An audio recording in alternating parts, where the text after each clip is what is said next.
Marvel almost ruined Jubilee in the 2000s and 2010s, and it took an extremely long time to fix her, like almost her entire history up until that point. One of Marvel's most impactful and significant storylines at the turn of the millennium was House of M, a story where Scarlet Witch essentially rewrote reality and then rewrote reality a second time. This event did a lot. It helped to end an era of the Avengers, with Avengers Disassembled and all that. It pushed Carol Danvers to become more of a mainline hero than she had before after decades of depression and isolation, and alcoholism. It also led to M-Day, one of the biggest events that essentially decimated the X-Men. Scarlet Witch declared there should be no more mutants and thus snuffed out the X gene. Under 200 mutants remained on Earth following the events of M-Day. It was a cataclysm. It's kind of to ensure that there weren't so many mutants around, to make them a minority again. It makes sense from a writing standpoint, but they had to be casualties. Meaningful ones, too. To ensure this event felt impactful, some iconic mutants completely lost their abilities. This included a character created during the late 80s who helped give millennials someone to connect to. A character who many fans up until that point were divided on. That character was, of course, Jubilee. Name's Jubilee, and dude, I get it. One day life's fresh, then the next day you're waking up to a blue monkey singing Mozart as he tinkers with doohickeys. Jubilee was definitely a character with mixed reception, for a long time actually. I mean, sure, she got caught a lot, but she was starting out, too.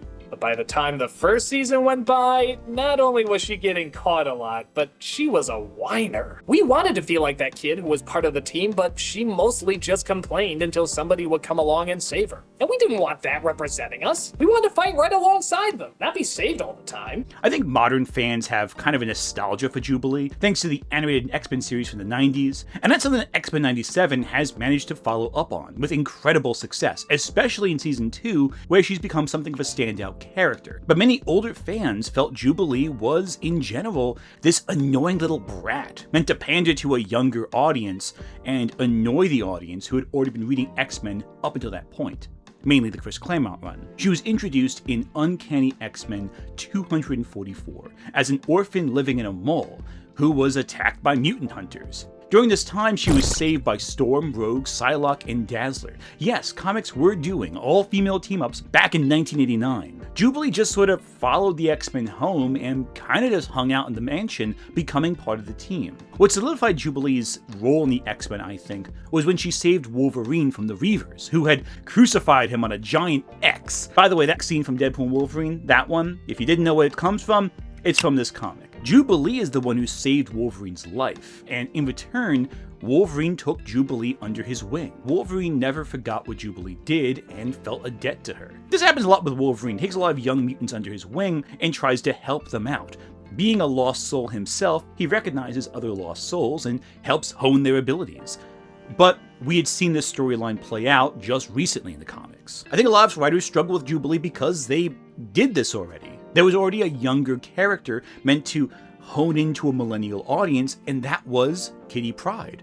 Jubilee and Kitty Pryde share a lot in common. They're both younger mutants who joined the X-Men team that was already established. They're taken under the wing by Wolverine, who helps train them, helps hone their sometimes bratty nature and help them grow up as adults. Jubilee was upbeat, bratty, a mall rat. So what was she beyond all that? Well, as it turned out in the comics, early on she was mostly a foil for Wolverine and the other X-Men. Their best stories in this early era were ones where Wolverine was this grouchy, experienced warrior, and Jubilee was this very young, very snarky companion. They helped balance each other out in ways that was pretty effective.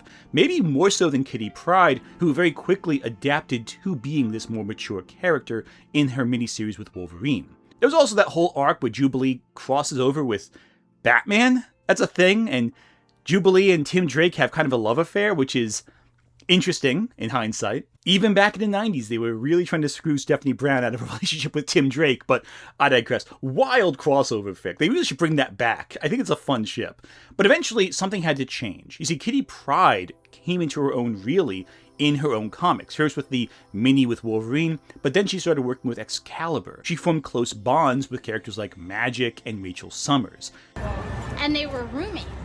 Oh my god, they were roommates. And as such, Jubilee needed a new team, something that she could kind of launch and spearhead herself. something that gave her a chance to stand out on her own. Much like how Dick Grayson had the Titans and Kitty Pryde had Excalibur, Professor X started saying, hey, we need a new team. We need to give Emma Frost, who just joined our side, who has a natural talent at teaching young mutants, a new X-Men team. And let's put Banshee on there as kind of a second leader. Thus began Generation X. Jubilee volunteered immediately because she wanted to hang out with kids her age, as opposed to being surrounded by older mutants. Joining her were fellow mutants, including Husk, Sink, Skin, and Monet St. Croix. Monet kind of formed a rivalry with Jubilee before it was revealed that Monet was actually two twins inhabiting the same body, and there was another Monet that was believed dead. The St. Croix family gets confusing. We'll get to that in a bit. Point is, Jubilee had a team that naturally channeled her youthful energy. As such, they fought many villains, such as vampires. That would be ironic later on, honestly. Jubilee really came into her own and was able to grow as a character, establishing a relationship with other mutants, showing her dealing with her trauma and past, including her family, who she'd been disconnected with because of being an orphan and all that. It wasn't as big as the mainline X-Men books, but it was a pretty good series that was popular among younger readers. An argument can be made that Young Justice, a DC comic featuring teenage heroes, was DC's response to Generation X's success and the aging characters of its own Teen Titans line. Especially considering that, Tim Drake and Jubilee in the both comics happen to have there's even an adaptation of Generation X, which is a whole thing. Less said about that, the better. The books did ultimately culminate in a story centered on Jubilee's past coming back to bite her on the butt, and Emma Frost's past coming back to bite her on the butt. And after this culmination of a storyline, the team disbanded due to several factors. After Generation X, Marvel editorial just didn't know what to do with Jubilee, though. They briefly tried making her an actress, dealing with racial prejudices with her being a Chinese-American character, and sexual assault, which is unpleasant. But from there, things just got grimmer for Jubilee. I know, somehow. During Chuck Austin's Holy War event, which is a whole thing, Jubilee and fellow Generation X mutant Skin got crucified on the X-Mansion lawn. Jubilee had to watch her friend and companion die a horrible death from crucifixion after having saved Wolverine from crucifixion. It's a reoccurring thing, mutants getting crucified by hate groups in Marvel. Jubilee had been tortured and hurt before. And during Generation X, the Sentinel Bastion basically tried to psychologically break Jubilee. But the comics always emphasized that Jubilee could remain in high spirits even under the darkest of moments. Her upbeat attitude was actually a strength that could carry her through the bleakest scenarios. But now, Jubilee was presented as deeply traumatized, broken. This upbeat character was now the inverse of what she was. Which, I get, it makes sense, but from a foundational level, this did kind of mark the beginning of what would follow in the comics. Writers just trying to fuck with Jubilee and break her emotionally. This leads us to M-Day, where Jubilee was left without powers. Now keep in mind, Jubilee by this point had lost her team, watched her fellow Gen X mutants get killed, was assaulted, was a victim of racism, all in a short period of time. Jubilee was afraid to contact the X-Men because she didn't know if they would actually accept her without mutant powers. And as it turns out, they didn't. They just kind of wanted to focus on the remaining mutants, and that pushed Jubilee out of the mutant circle. They kind of went, figure out your own life. We don't have time to focus on you right now. Which is deeply fucked up, I think. Hell, she felt abandoned by Wolverine even. Though in fairness, that was one of those mishaps where, Wolverine turned himself into the authorities after saving Jubilee's life, and Jubilee's left thinking, oh wow, I guess no one cares about me. Jubilee became kind of a savior to other depowered mutants, supporting them, but her ties to the X-Men were kind of severed, even with Wolverine. Oh, and then Civil War happened, which meant on top of M-Day, you got the Superhuman Registration Act. The X-Men were kind of distant from Civil War for the most part, but Jubilee was actually really affected. If she was isolated before, now she's really isolated because she now exists in a world where both mutants are a super minority, she's no longer a mutant, and now heroes in general, which she spent her whole life being, were now also being persecuted by the government. So what do? Well, if you're Jubilee, you join the New Mutants. Sorry, did I say New Mutants? I'm sorry. The New Warriors. What, you think she's going to join an X-Men group or something? No. She joins the New Warriors. Yeah, the same group that was responsible for the events that led to the creation of the Superhuman Registration Act. Jubilee was given an advanced suit that gave her super strength and powers, and she decided to go by the name Wandra. Yeah, Wandra. That's her That's her name. And she was really harsh to her teammates on the New Mutants. Sorry, I keep saying that. New Warriors. She was really cruel and kind of harsh and hardened by life and cynical and didn't think this operation was going to work out. It was too reckless, too dangerous. And I gotta just ask right now, does any of this sound like Jubilee? Like at all? Like even a little bit? Like does this sound like Jubilation Lee? Jubilee's name is indicative of her power set. She fires off fireworks, a jubilation. She's flashy and cool and fun-loving. She's colorful. And now she's running covert missions with characters who honestly have no meaningful ties to her personally. Why are we doing this? Why the New Warriors? Was it to launch a new book and make people interested by showing a character who had been kind of pushed aside in a new setting? But why was her personality so drastically different? Why was she so cynical? Why was she so dark? Why was she so harsh to people? After being this fun-loving teammate who brought people together, now she's like almost like a Black Widow type character. Like, I don't understand why they took this route with the character. It just didn't make any sense. It felt like the Marvel writers wanted to just shove Jubilee somewhere because she was popular enough and recognizable as a name, and just dumped her on a team that had characters no one really cared about. But in doing so, they took her even further from the X-Men. She'd already been removed from the X-Men. Why were they pushing her further and further away? I want to give a comparison here. Generation X, Jubilee's first team-up book, that was 77 issues running from 1994 to 2001. This book outlasted its contemporaries like Spider-Man 2099, which also started in the 90s, but only lasted 46 issues. The Jubilee New Warriors book, it only lasted 20 issues, barely 2 years. The Submariner outsold its first issue. And the New Warriors book kept spiraling too, eventually culminating in the team disbanding because Jubilee felt the entire thing had gotten too ridiculous and reckless to merit continuing, after some bizarre time travel story. There's a lot of time travel stories with the X-Men characters. Jubilee gets sucked into a few.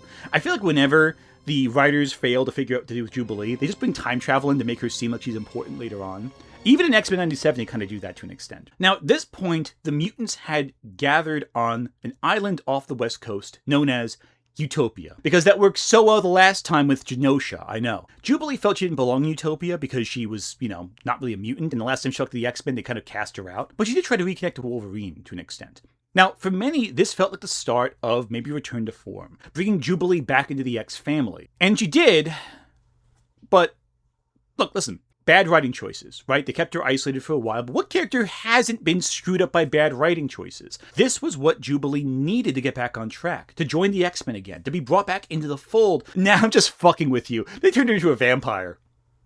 What did you expect to happen? That's the natural next step, right? Aw, when did my spunky little valley girl grow up to be so emo? When she got turned into a vampire and a horseman of apocalypse.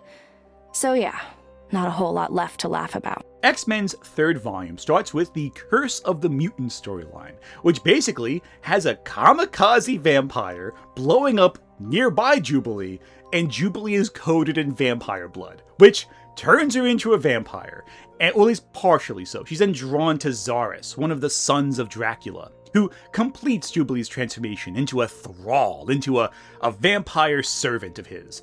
And using his psychic influence in Jubilee, he tries to turn Wolverine into a vampire, but due to shenanigans, including Cyclops thinking 5 steps ahead in case a vampire attack happens, I guess, they manage to, cure vampirism or negate vampirism, whatever. Anyway, it's basically X-Men fighting vampires. It's a fun storyline. Ultimately, though, Zaris is executed and the X-Men beat all the vampires, but Jubilee is left around. Wolverine gives Jubilee some of his blood to help recover and tries to help her regain a sense of control of herself, despite her vampiric influences. Remember, she's a vampire and has to drink blood, but she was also psychically controlled by one of the sons of Dracula.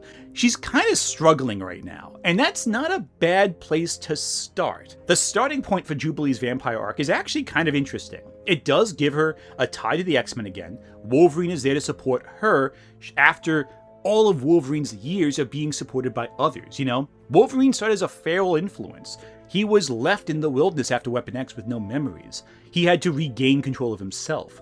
There's almost a tragedy to this kind of idea, that she has to regain control of herself now after this horrible incident. And Wolverine has always cared for the kids who he works with. And Jubilee especially was someone he deeply cared for. Jubilation. I'm so sorry, darling. Sorry? Why, Logan? Look at you. I was supposed to watch over you, make sure you were safe, and I failed you. Are you kidding? If you hadn't trained me, I wouldn't have survived any of this. And indeed, though I am going to criticize the vampire arc, it's not as bad as the New Warriors arc. There are some merits and good storylines here. I don't think making Jubilee a vampire necessarily was a bad idea, but I think it's a bad idea she never got her mutant powers until much, much later as a vampire. I think if they combined the X gene with vampirism like they're doing in Marvel Rivals, that'd be a little more doable, because at least she still has her iconic power set, her iconic appearance, and isn't just a vampire. Also, why didn't you ever have her team up with like Werewolf by Night? One highlight though from this arc is her relationship with Logan, and by extension, X-23. With Wolverine, there's this growing sense of love between the two of them, with Logan seeing himself as a father to Jubilee, a mentor, and recognizing the pain Jubilee's going through from his own past, as I just mentioned. And Jubilee sees Wolverine as a father figure, someone she deeply cares about. And I like that he's there to support her through this. It feels very much like a father helping a kid go through like drug withdrawal. There's a lot of tender, emotionally resonant bits here. Sometimes it's very silly, but the core of it's really clever. I like it. And during the Gen X period, Wolverine had the adamantium torn from his bones and was turned into a feral monster. Jubilee has seen Wolverine go through similar painful moments and still connects with Wolverine. So there is this sense of parallel structure. It's reoccurring through Jubilee's story that her arcs kind of parallel what happened to her in the 90s. We'll get to more in a bit. But with X-23, there's something different. The X-23 almost kills Jubilee on sight because she just smells vampire and goes nuts. But once X-23 understands Jubilee's situation, she allows Jubilee to drink her blood. This is a very intimate moment because Jubilee can now see X-23's memories, the past that led her to this point, and the two of them understand each other very intimately from that point on. They both have demons they're trying to control, and it's really beautiful how the two support each other as friends.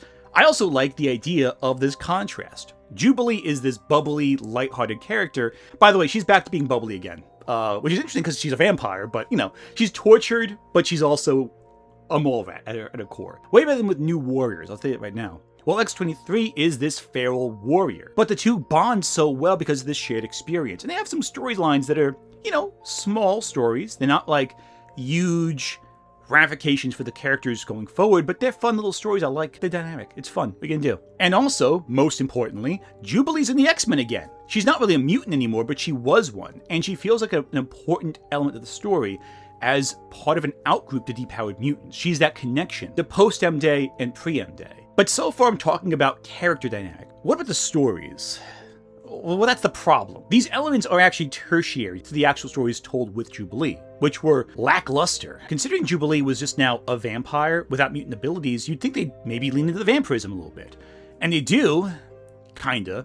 You know, for one thing, after the events of Schism, Jubilee stays with Cyclops and not Wolverine. But then she kind of goes back and forth with X-23. She joins a team under Storm, and during this time, she actually starts hunting bad vampires and working with good vampires. And along the way, she meets a boy named Shogo, who she later adopts thanks to Storm kind of helping her out. Shogo is interesting. At the time, he's the host of Arcrea, who is the sister of the microscopic villain Sublime from Grant Morrison's run. But then Arcrea abandoned Shogo's body, which means this doesn't really go anywhere. Yeah, this really messed with Jubilee a lot.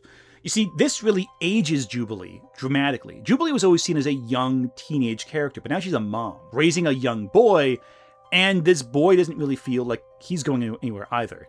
Consider at the time, Marvel Editorial forced One More Day and Brand New Day onto Spider-Man because Spider-Man as a married man felt too old for the character's appeal. Marvel forced Spider-Man to regress, whereas Jubilee is now being forced by Marvel Editorial to advance in age, to feel much older than she really is. Because keep in mind, she's not much older than she was when she joined the team. She's maybe in like her early 20s at this point, and now she's a single mom. Feels kind of weird, right? Especially when Marvel was so worried about Spider-Man coming across as too old. These storylines are in rough tandem with each other. They're very close in timeline to each other. Just feels weird, right? But Shogo would be okay if it went somewhere. Shogo doesn't go anywhere. You know, it's a time travel arc, again, where it implies Shogo is going to be this great, huge, heroic figure in the future, But after these stories, the writers just kind of don't know what to do with Shogo, other than turn him into a dragon during the Krakoa arc, which is fun. That's cool, I guess.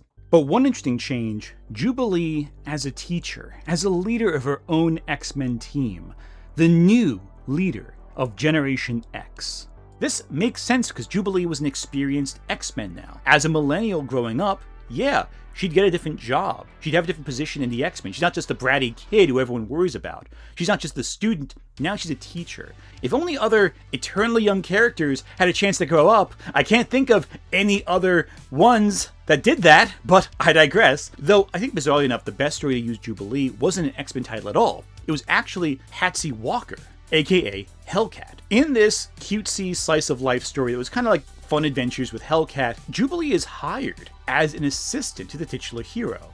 Also, because it's a comedic book, they actually made jokes about being a vampire. You know, something Jubilee would absolutely do. Now, while the adventures are light and silly and kind of goofy, it felt like there was at least a direction for her character, an intentionality, where she could drive meaningful conflict in the narrative. She felt important, because otherwise in the X-Men books, she didn't really feel important. She didn't really drive events all that much. She felt reactive to major events. They wanted to include her in mutant affairs, but she had little impact on mutant affairs. She reacted to things, like when Wolverine dies, she reacts to it. When Old Man Logan shows up, she reacts to it. When the X-Men time travel to the present, she reacts to it. It feels like she's not driving events like she did previously. Now, one almost interesting storyline in Jubilee's vampirism arc was when she joined a heroic group of vampires who were going to liberate vampires from any form of evil control and stop evil vampires. But this storyline goes nowhere during this time period because the one heroic vampire gets killed off and, you know, she goes on adventures with the remainders and finds Shogo. Shogo kind of runs the only interesting storyline about Jubilee's vampirism into the ground and deviates off entirely. This vampirism story could be interesting if she's with these heroic vampires, liberating people, but it goes nowhere. There's no continued focus with her arc. It always feels like they start something, end it quickly, and then give her something else to do. There's no start, middle, and end chapter at play here. It doesn't feel like it makes sense. This whole time, Jubilee doesn't really evolve, and these plots feel disconnected from the main problems of the X-books at the time. Jubilee wasn't advancing stories of Messiah Complex, or Schism, or Avengers vs. X-Men, which were going on at the time all these shenanigans are taking place. Jubilee feels divorced from everything.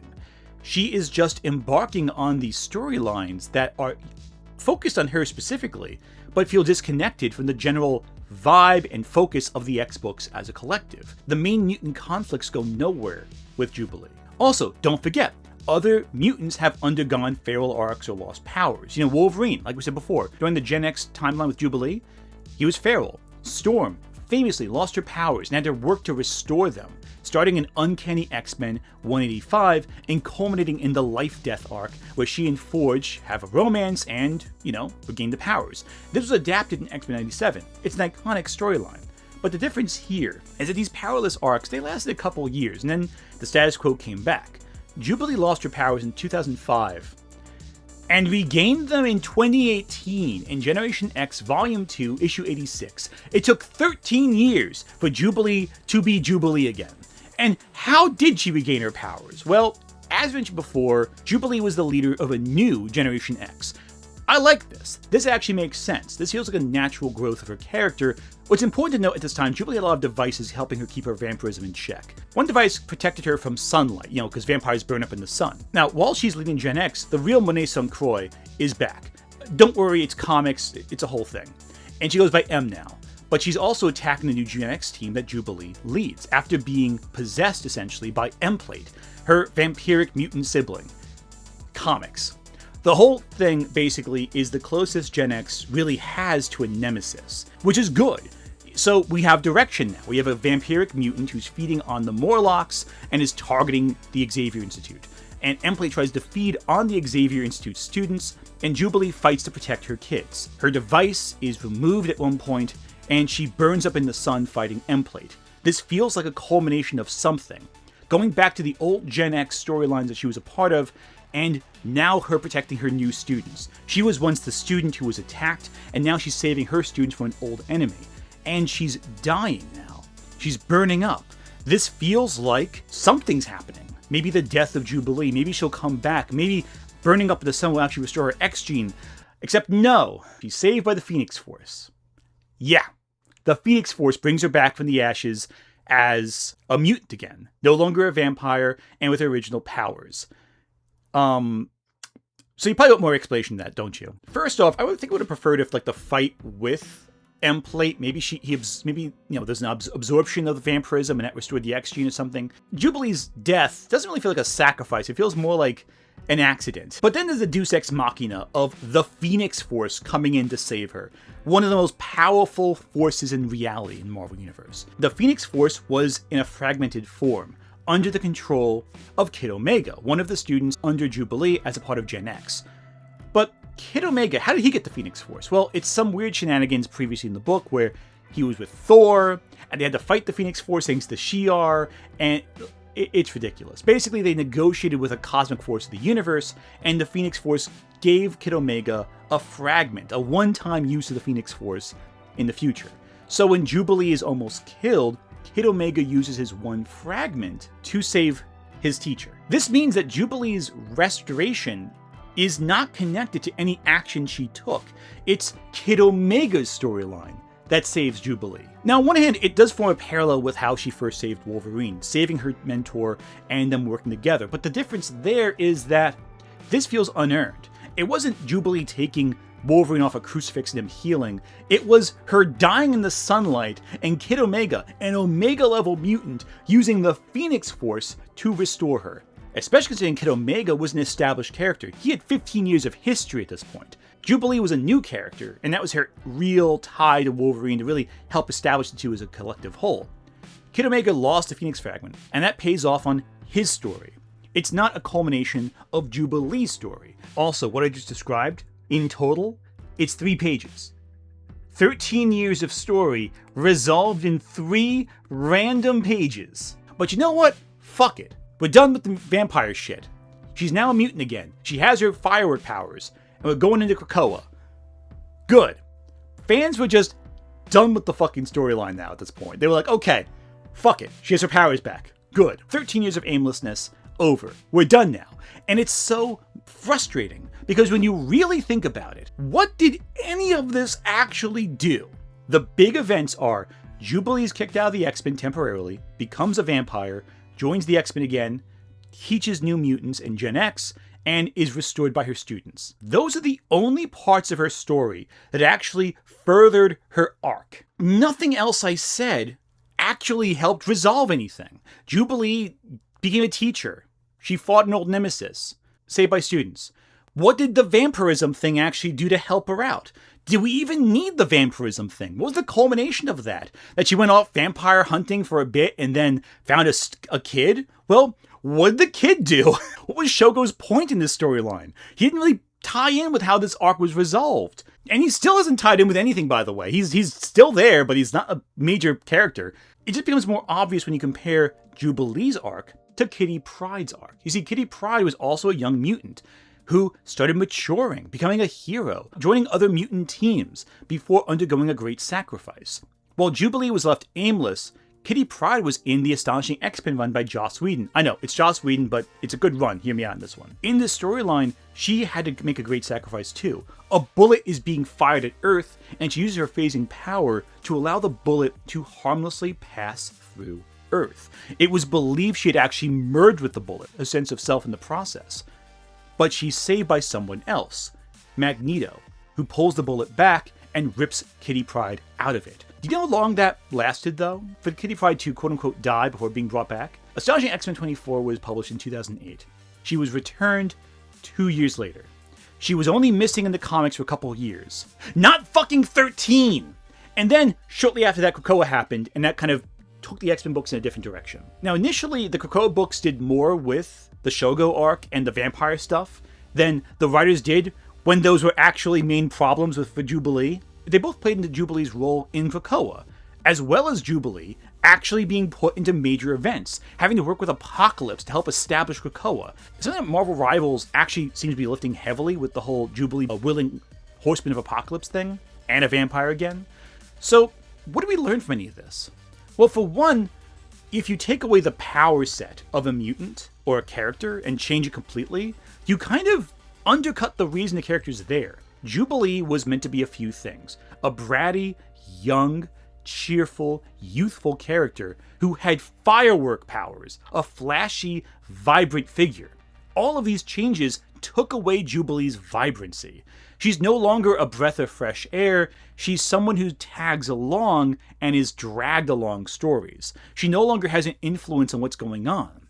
She felt tertiary. And again, Kitty Pryde was allowed to mature, to become this complex, nuanced character, arguably one of the best X-Men characters ever, while Jubilee kind of felt stagnant. Her best storylines were like in Hellcat, where she's superficial and fun, but not super needed. The best stuff with her is when she's given great traumatic things to deal with and overcomes it with a smile. I think that the Marvel Rivals direction of her, even though her character design doesn't look Chinese whatsoever, despite the game devs being Chinese, that's a interesting choice, I think. Despite all that, I think they have a good direction with her storyline, having tied her in with something immensely traumatizing, something horrifying, but she remains upbeat despite it all. Many of her character interactions illustrate how, while she is cheerful and has a smile, there's a deep sadness to her character. That's good. That counterbalance between deep sadness and optimism is what makes Jubilee so compelling as a character. Some of her best moments are when she manages to overcome great adversity with a smile, and deals with things that make her feel complicated and troubled and disturbed. That's good stuff. I think, though, the direction Marvel took her in was completely aimless. And the idea is that Marvel wants to revamp these characters, give them something new, but there's no direction for it. And I can't help but think of other characters Marvel has done this to.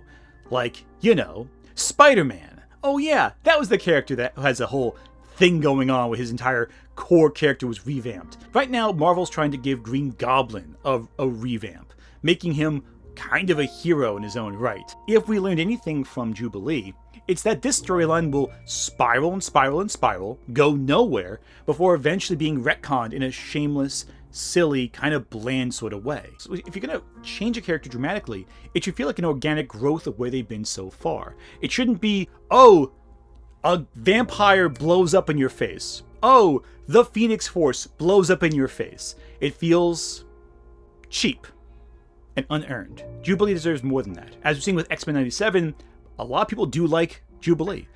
I think Marvel Rivals will prove it to be very popular as well again. I just hope they don't ruin her character again. Mutant, vampire, horseman of apocalypse, single mom. That's quite a resume, kid. You're hired. Great! When do benefits kick in? I'm probably gonna need them after this fight. Fair. Those sparklers of yours are cute. But if you want something with a bit more oomph, I can hook you up. Save the hookups for Emma Frost, Stark. This girl can handle herself.